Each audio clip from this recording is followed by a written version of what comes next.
Now, the essence of all this is, first thing is to understand the nature of how existence is happening. Either you can look at this, or you can look at the atom, or you can look at the universe. If you want to look at the universe, it is complex, it is difficult because you don't have a gallery seat, you know. There is no… it is not like a stadium, you can sit somewhere and watch the whole universe.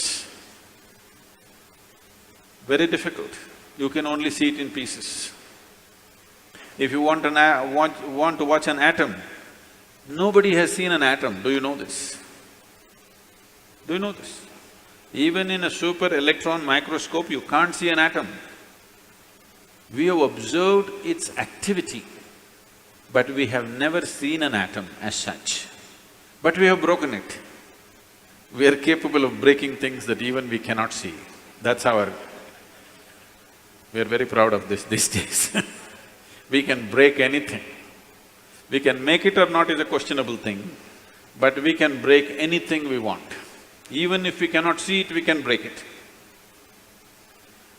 Now, what you see and what you do not see itself is a very dicey thing in the sense, what is it that you can see?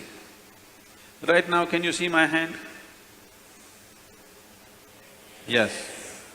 You can see my hand only because my hand stops light. If my hand did not stop this light, if it allowed light to pass through, you wouldn't see this hand, yes?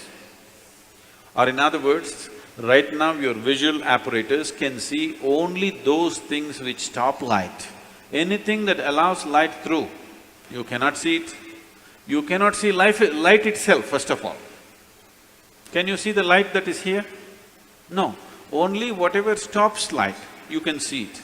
What does not stop light, you cannot see it. Very bad, isn't it? You must be able to see all those things which allow light to pass through, because they are important things.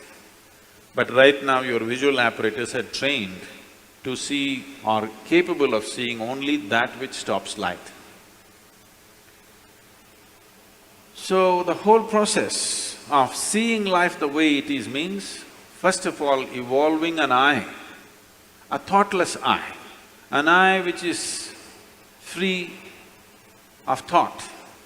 When I say free of thought, it is free from the taint of memory. Right now, these two eyes are heavily loaded with memory. So you can see this.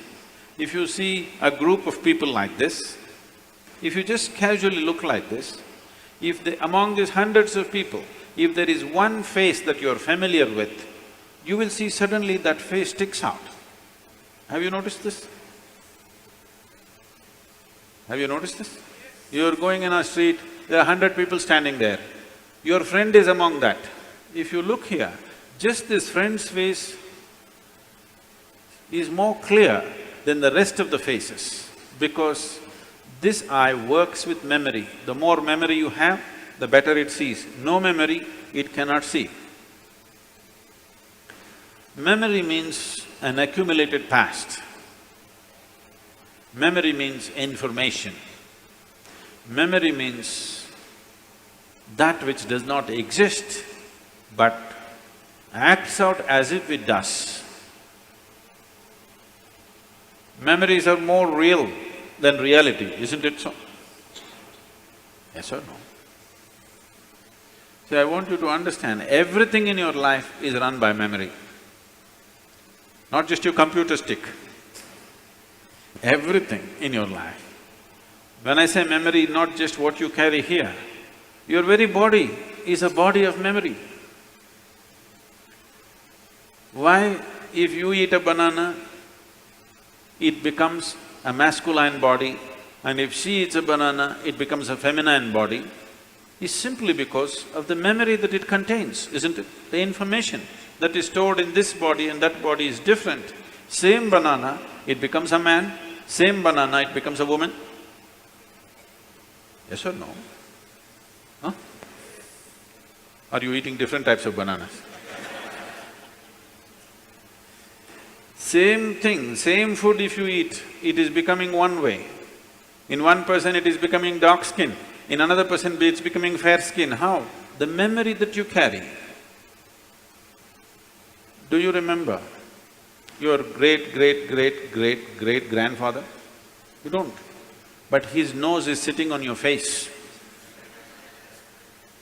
Your body remembers, isn't it? You may not have no idea who it was, but your body remembers even today. 1,000,000 years ago, how your forefathers were, still it remembers, isn't it? So what you call as my body is just a body of memory. And eyes are loaded with memory.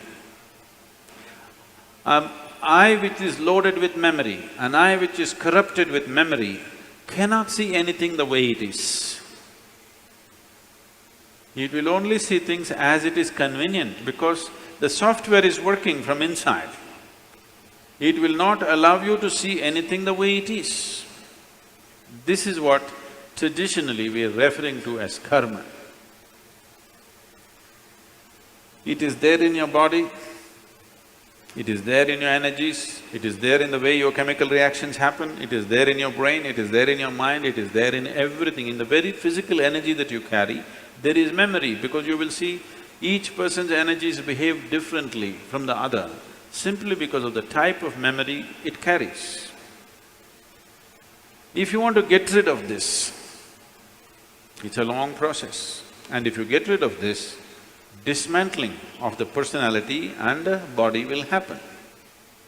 So another way is to create a distance from it. Just hold it little away. When you want to play with it, you play with it. When you want to switch it off, you must be able to switch it off. So for this, an external view is needed. Right now, your ears are loaded with memory, your eyes are loaded with memory, your tongue is loaded with memory.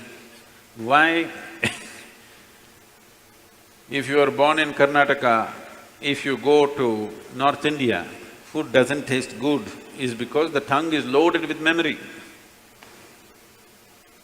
Yes or no? Have you suffered this or no? You went north and they said aloo bhaji, aloo aloo matar, aloo palak, aloo parota, aloo, they said. You couldn't stay there because your tongue is loaded with memory. It wants the same things back, otherwise it will suffer. So what being loaded with memory means is a cocoon of the past is holding you. It will not allow you to even move into the present. A cocoon of the past holds you, and you allow it to do this because it feels safe. It creates a cocoon. There is safety, but in safety, there is also imprisonment. You're really safe if we lock you up in a safe, isn't it? But the problem is you can't get out. That's the whole problem. Walls that you build as self-protection, they also become the walls of self-imprisonment. That is the nature of life. If you lock yourself from inside or outside, it's the same thing. As long as you do not open the door, whether somebody locked you from outside or you locked yourself from inside, there is no difference. Anyway, you're imprisoned, isn't it?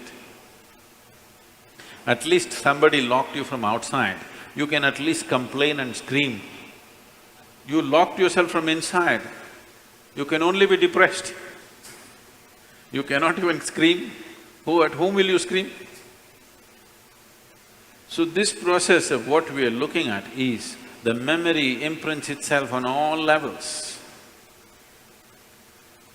right up to the elemental level.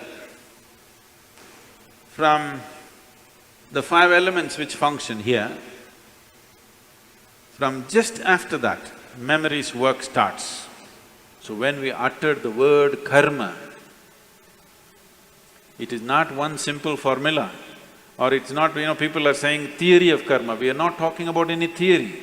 We are referring to a certain reality. Karma means memory. Action and memory. Past action exists only in the form of memory, isn't it so? Yes? Memory, not just what you carry here, every cell in the body carries its own memory. Why one atom behaves differently from another atom? Though the same ingredients is, it has a memory. A hydrogen atom has one kind of memory, oxygen atom has another kind of memory. Unless you mix them up, they will continue to behave like that.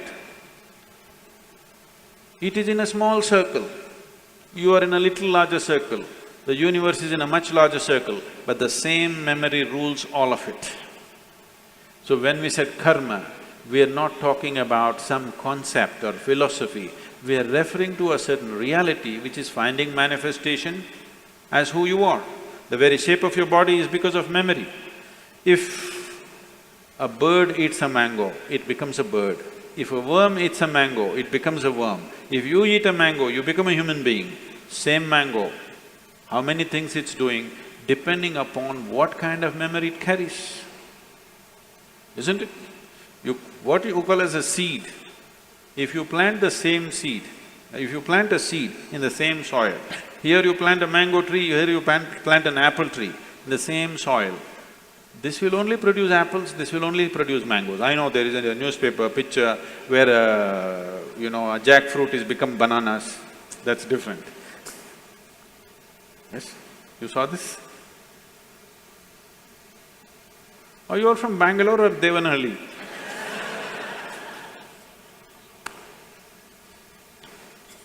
No, you didn't see this? A bunch of bananas are coming out of a jackfruit for some reason. And that's a freak. And that's happened because of some mix-up. We don't know who did the mix-up. But essentially, if you… in the same soil, if you plant an apple seed and a mango seed, this will only produce apples, this will only produce mangoes, because seed is a certain amount of memory, isn't it? Whether it is a seed of a plant or your father's seed which enters your mother's womb, it is just memory and memory and memory, isn't it so? This is karma, and this goes right back, right up to the elemental level, everything is memory. Only the pure element is free from memory. So the idea, when we're starting off Bhutesha, because that's the most important thing, that he mastered the elements, that's why we bow down to him, because he mastered the elements, he has an eye which has no memory, a taintless eye which sees everything just the way it is. So yoga essentially means developing an eye which is not contaminated by memory, which simply sees.